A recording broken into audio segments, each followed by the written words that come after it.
یہ جو بادام کھا کھا کے دماغ کی طاقت کو بڑھی، ابھی موضوع نہیں ہے، جلد کہاں کہ کہاں نکل رہا ہوں میں، اصل موضوع کی طرف جلدی سے آتا ہوں. ایک جلدی سے ایک صحت کی بات ہے نا، پارسل ہو جانی چاہیے. یہ خوب سمجھ لیں کہ آج کل جو صحت بنانے کے ٹوٹکے آپ لوگ یوٹیوب پہ دیکھ رہے ہو نا، یہ کھانے سے یہ چیز تیز ہوتی ہے، یہ کھانے سے یہ ہوتا ہے، کچھ بھی نہیں ہوتا. اس سے مرو گے، کھا کھا کے مر جاؤ گے. بم دھماکہ جیسے دھماکہ ہوتا ہے نا، ایسے ایک دن مر کے ہلاک ہو جاؤ گے.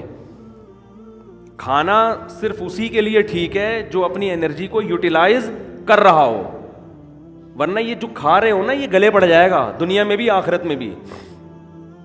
مت کھاؤ یوٹیوب پہ دیکھ دیکھ کے کہ نہار مجھ اتنے بادام کھانے چاہیے تو اتنا پستہ کھانا چاہیے، اخروٹ کھانے سے دماغ تیز ہوتا ہے، اور فلاں چیز کھانے سے، اور گاجر کا حلوہ سے خون بنتا ہے، اور اخروٹ کے حلوے. جو کھا رہے ہو جتنا یہ بھی بہت زیادہ ہے. ایک گلاس صبح دودھ پینے سے یہ فائدہ ہوتا ہے؟ نہیں ہوتا فائدہ بالکل ہی. یہ ان لوگوں کے لیے ہوتا ہے جو دودھ کو پھر یوٹیلائز کریں، انرجی کہیں کھپے تو صحیح. پورا ناشتہ آپ نے کر لیا ڈبل روٹی انڈوں پراٹھوں کے ساتھ، اس کے بعد ایک گلاس دودھ کی جگہ نہیں ہے اس میں. یہ کیلشیم نہیں پیدا کرے گا، یہ بیماریاں پیدا کرے گا. سمجھ میں آ رہی ہے کہ نہیں آ رہی ہے؟ گاجر کا حلوہ خون نہیں بنائے گا، شوگر کا بیمار کرے گا آپ کو. کھویا کھا رہے ہیں جی، بہت زبردست ہے صحت کے لیے. جتنی خوراک ہم کھا رہے ہیں، میں اگر قسم اٹھا کے بولوں تو جھوٹی قسم نہیں ہوگی، یہ چاہے آپ اس میں زیتون پی لیں، یہ زیتون بھی گلے پڑے گا آپ کے. زیتون کی بھی ایک حد تک ہے نا. سب سے پہلی بات تو یہ کہ آپ کر کیا رہے ہیں. میں ایسے طاقتور لوگوں کو جانتا ہوں، ان کی خوراک اتنی تھوڑی ہے کہ آپ کہو گے یار اس تکلف کی آپ کو ضرورت کیا ہے. ٹھیک ہے. تو جیسے خوب ذہن میں رکھیں، انسان کی میں صحت بنتی ہے ورزش کرنے سے، ایکسرسائز کرنے سے. تھوڑا کھائے، اچھا کھائے. یا تو جم جا رہا ہو نا، کوئی اتنے ڈنڈ پیل رہا ہو، پھر بکرے پھوڑ دے، کوئی مسئلہ نہیں ہے.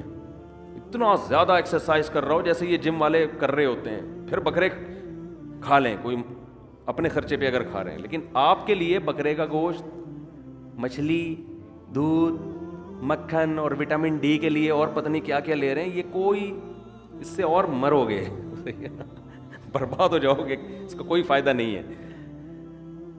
تو یہ جب ہے جب آپ کی انرجی استعمال، ورنہ اتنا کھاؤ بس جتنا چل رہے ہو،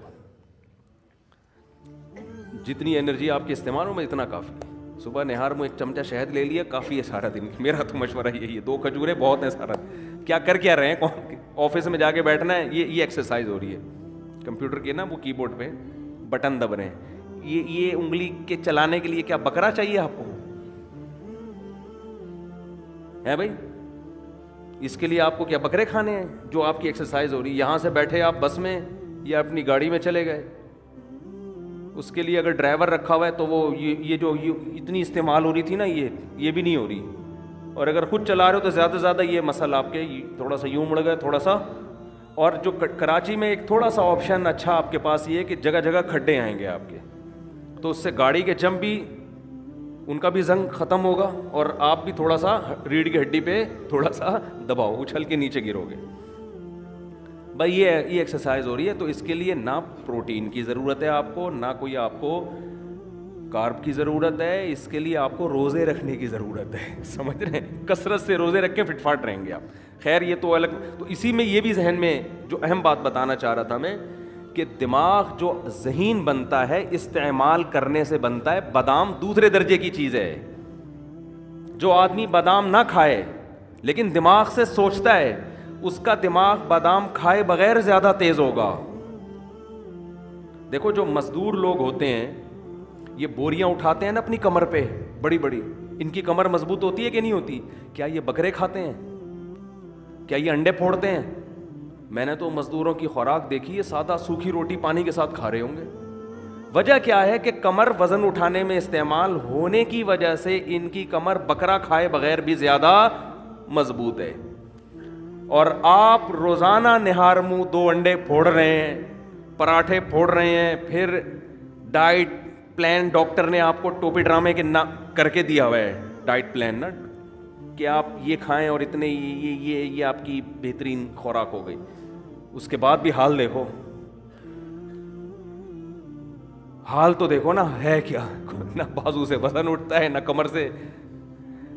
آسان مثال بتاتا ہوں، یہ جو گھروں میں ماسیاں کام کرنے آتی ہیں یہ زیادہ پاورفل ہوتی ہیں، یہ ہمارے گھروں کی خواتین زیادہ پاورفل ہوتی ہیں؟ بولو ماسیاں۔ خوراک کس کی اچھی ہوتی ہے؟ خوراک تو ہمارے گھر کی خواتین کی بہت زبردست ہوتی ہے۔ وہ جناب بریڈ بھی ہے، اس میں انڈے بھی ہیں، اور اس میں بریڈ تو خیر کوئی زبردست خوراک نہیں ہے، انڈے بھی ہیں اور مچھلی بھی ہے، اور یہ سب کچھ چل رہا ہوتا ہے نارمل گھروں میں، لیکن وہ ماسی کی کمر میں پورا گھر پہ پوچھا لگائے گی، کبھی اس کو یہ نہیں ہوگی کہ آج میرے کمر میں درد ہے، اور بچہ بھی گود میں ہوگا، اس کو فیڈ بھی کرا رہی ہوگی، وہ بچہ گود میں بٹھا کے کمر پہ بٹھا کے پورے گھر کا پوچھ۔ وجہ کیا ہے کہ وہ محنت مشقت والے کاموں کی عادی، اس میں پاور زیادہ ہے۔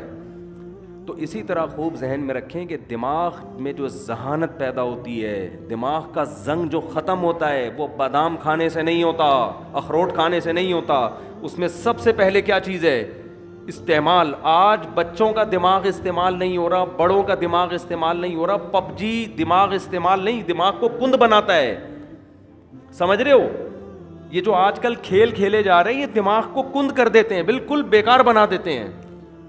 ڈراموں فلموں سے دماغ تیز نہیں ہوتا اور بیکار ہو جاتا ہے، گانے سننے سے دماغ تیز بولو نہیں ہوتا، بلکہ وہ لذتوں کا عادی ہو جاتا ہے۔ گانے بجانے، موسیقی اور چرس میں کوئی فرق نہیں ہے،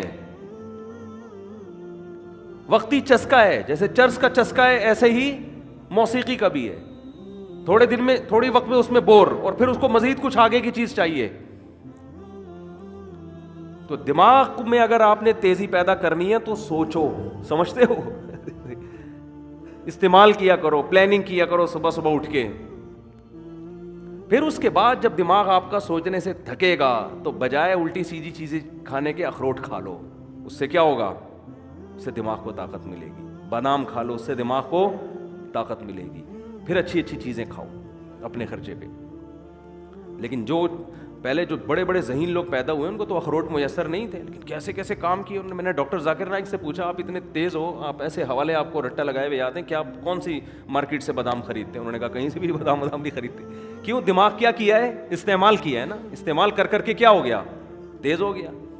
تو بچوں کو بھی دماغ استعمال کروایا کرو، اور دماغ اگر آپ کے پاس استعمال کرنے کا کوئی طریقہ آپ کو سمجھ میں بالفرض اگر نہیں آ رہا تو دو تین کام ایسے ہیں جن میں دماغ بہرحال کھپتا ہی ہے۔ قرآن حفظ کرنا شروع کر دیں، اس میں دماغ استعمال بولو نا یار ہوگا۔ نمبر 2، کوئی زبان سیکھنا شروع کر دیں، اس میں دماغ بہت کھپتا ہے۔ کوئی زبان سیکھنا، کوئی نئی زبان سیکھنا شروع کر دیں، عربی سیکھ لیں، انگریزی سیکھ لیں، جن کو اردو نہیں آتی وہ اردو سیکھ لیں۔ کوئی بھی زبان جب آپ نئی سیکھنا شروع کرتے ہو تو دماغ بہت آپ کا استعمال ہوتا ہے اس میں۔ اور یہ خوب سمجھ لیں کہ 40-45 سال کے بعد جو آدمی ایکسرسائز نہیں کرتا بہت تیزی سے بڑھاپے کی طرف جاتا ہے، سمجھ رہے ہیں؟ کیونکہ اب جسم ریورس ہونا شروع، جو ایکسرسائز کرتا ہے اس کی سپیڈ کم ہو جاتی ہے، وہ دیر تک جوان رہتا ہے نا۔ تو اسی طرح خوب سمجھ لیں 40 سال تک تو کھوپڑی کسی نہ کسی طریقے سے چلتی رہتی ہے، اس کے بعد اگر آپ دماغ استعمال نہیں کرتے تو دماغ سونا شروع ہو جاتا ہے، آپ کا کند ذہن ہونا بہت تیزی سے، پھر غائب دماغ پروفیسر نہیں ہوتے جیسے۔ تو اس میں زیادہ اس بات کی اہمیت ہے کہ آپ 40 45 50 سال کے بعد کوئی نئی زبان سیکھنا شروع کر دیں، استعمال کرنا شروع کر دیں، ورنہ تھوڑے دنوں میں آپ یہاں سے کیا ہو جاؤ گے؟ خالی۔ تبھی ہم نے علماء کو دیکھا ہے وہ بڑھاپے میں بھی صحیح دماغ ہوتا ہے ان کا۔ وجہ کیا ہے؟ ہمارے شیخ حضرت مفتی رشید احمد صاحب رحمہ اللہ تعالیٰ 78 سال کی عمر، بالکل صحیح دماغ۔ وجہ کیا ہے؟ روزانہ استعمال ہو رہا ہے نا، فقہی مسائل میں غور کر رہے ہیں، دلائل کا تجزیہ کر رہے ہیں، تو وہ تجزیہ کر کر کے مسائل میں غور کر کر کے روزانہ مسائل آ رہے ہیں، ان پہ ریسرچ کا کام ہو رہا ہے، تو ان کا دماغ فٹ فاٹ رہتا ہے بالکل۔ یہ موضوع سے ہٹ کے ذرا بات آ گئی، لیکن اب ہم دوبارہ موضوع کی طرف آتے ہیں۔ تو میں عرض یہ کر رہا تھا آپ سے کہ کھوپڑی استعمال کیا کریں، صحیح ہے؟ کھوپڑی ایسی استعمال ہوگی، کوئی چیز سیکھیں، کوئی تجزیہ کرنا، کتاب لکھنے سے بہت فائدہ ہوتا ہے انسان کو، لیکن خامخواہ کی کتابیں نہ لکھیں، فضول بھرمار، کوئی تحقیقی کتاب جس میں آپ کی کھوپڑی استعمال ہو۔ تو خیر، ہوا و حرص والا دل بدل دے، میرا غفلت میں ڈوبا دل بدل دے۔